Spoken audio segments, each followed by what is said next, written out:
കേട്ടിട്ടില്ലേ? മരണത്തിൽ പോയിട്ട് കുളിച്ചിട്ടേ വീട്ടിൽ കയറാമെന്ന് പറയുന്നത് എന്താണ് അതിൻ്റെ അർത്ഥം? നാം ഒരു ഡെഡ് ബോഡിയുടെ അടുത്ത് ചെല്ലുമ്പോൾ ഈ ഡെഡ് ബോഡി പരമാവധി ശ്രമിക്കുന്നത് ആ പരിസരങ്ങളിൽ നിന്ന് ഇലക്ട്രോൺസിനെ സ്വീകരിച്ച് ജീവിക്കാൻ ശ്രമിച്ചുകൊണ്ടിരിക്കുകയാണ്.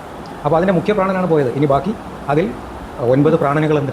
പ്രാണൻ, അപാനൻ, സമാനൻ, ഉദാനൻ, യാനൻ, കൃകലൻ, വാരുണി, ധനഞ്ജയൻ, ദേവദത്തൻ, ഇങ്ങനെ 10 പ്രാണനുകളുണ്ട് നമ്മുടെ ദേഹത്ത്. ഈ മുഴുവൻ പ്രാണനുകളും ദേഹം വിട്ടു പോകാൻ ഏകദേശം 16 ദിവസം എടുക്കും. ഇതിൻ്റെ സട്ടിൽ സയൻസ് എന്ന് പറയുന്നത് ഇതാണ്. പണ്ട് കാലത്ത് ഓരോ മതങ്ങളിൽ നിലനിന്നിരുന്ന അന്ധവിശ്വാസങ്ങളെയും അനാചാരങ്ങളെയൊക്കെ ഇപ്പോൾ ആധുനിക ശാസ്ത്രത്തിൻ്റെ അടിസ്ഥാനത്തിൽ വ്യാഖ്യാനിച്ച് അതിനെ ന്യായീകരിക്കുന്ന ഒരു പ്രവണത നമ്മുടെ സോഷ്യൽ മീഡിയയിൽ ഇപ്പോൾ ഭയങ്കര സജീവമായിട്ടുണ്ട്. അതിൽപ്പെട്ട ഒരു വീഡിയോ ആണ് ഇപ്പോൾ നമ്മൾ കണ്ടത്.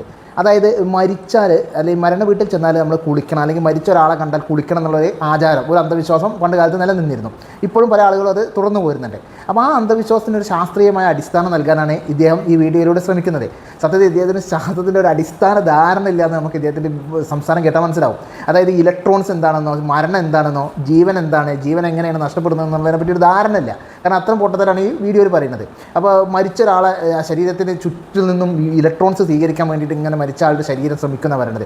ഇലക്ട്രോൺസ് എന്ന് പറഞ്ഞാൽ ആറ്റത്തിൻ്റെ ഉള്ളിലെ ഒരു പ്രത്യേക ഓർബിറ്റിൽ ക്രമീകരിച്ചിട്ടുള്ള അടിസ്ഥാന കണാണ്, ഒരു മൗലിക കണാണ് ഈ ഇലക്ട്രോൺസ്. ഈ ഇലക്ട്രോൺസ് ഇങ്ങനെ ഏതെങ്കിലും ഒരു പദാർത്ഥത്തിൽ നിന്ന് മറ്റൊരു പദാർത്ഥത്തിലേക്ക് ഇങ്ങനെ വലിച്ചെടുക്കാനൊന്നും പറ്റില്ല. അത് ആറ്റങ്ങൾക്ക് അയോണീകരിച്ച അവസ്ഥയിൽ ഈ ഇലക്ട്രോണിക് ബോണ്ടിങ്ങിലൂടെ മാത്രം കൈമാറ്റം ചെയ്യാൻ പറ്റുന്ന മൗലിക കണാണ് ഇലക്ട്രോൺ എന്നുള്ളത്. അത് സയൻസ് അറിയുന്ന എല്ലാവർക്കും അറിയാം. ഒരു ഹൈസ്കൂൾ ലെവലിൽ സയൻസ് പഠിച്ച എല്ലാവർക്കും അറിയാം. മാത്രമല്ല മരണം എന്താണെന്നും ജീവൻ എന്താണെന്നും ഈ മനുഷ്യനറിയില്ല. ജീവൻ എന്ന് പറഞ്ഞാൽ ഓരോ കോശത്തിനുള്ള ഒരു സവിശേഷമായ പ്രോപ്പർട്ടിയാണ് ജീവൻ എന്ന് പറഞ്ഞാൽ.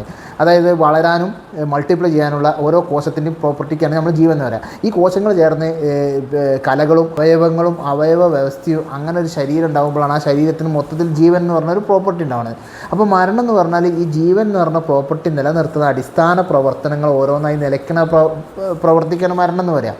അതൊരു സ്പോണ്ടേനിയസ് പ്രോസസ്സല്ല, അത് ക്രമേണ നടക്കുന്ന ഒരു പ്രോസസ്സാണ്. ഉദാഹരണമായിട്ടിപ്പോൾ ഏറ്റവും ലളിതമായി പറഞ്ഞാൽ ഹൃദയമിടിപ്പ് നിലയ്ക്കുന്നതോടുകൂടി രക്തചംക്രമണ വ്യവസ്ഥ ഇല്ലാതാവുന്നു, ശ്വാസോച്ഛ്വാസം നിലയ്ക്കുന്നു, മസ്തിഷ്കത്തിലേക്ക് രക്തം എത്താതാവുന്നു, മസ്തിഷ്ക മരണം സംഭവിക്കുന്നു. അങ്ങനെ ഓരോ അവയവങ്ങളും മരിച്ചു പോകുന്നു. ആ ഓരോ അവയവങ്ങളുടെ മരണത്തിന് ശേഷം കോശങ്ങളിലേക്ക് ഓക്സിജൻ എത്താതെയാവുന്നു, കോശങ്ങളുടെ ഊർജ്ജം ഉൽപ്പാദിപ്പിക്കാതാവുന്നു. അങ്ങനെ കോശമരണം സംഭവിക്കുന്ന ഒരു പ്രോസസ്സിനാണ് നമ്മൾ മരണം എന്ന് പറയുക.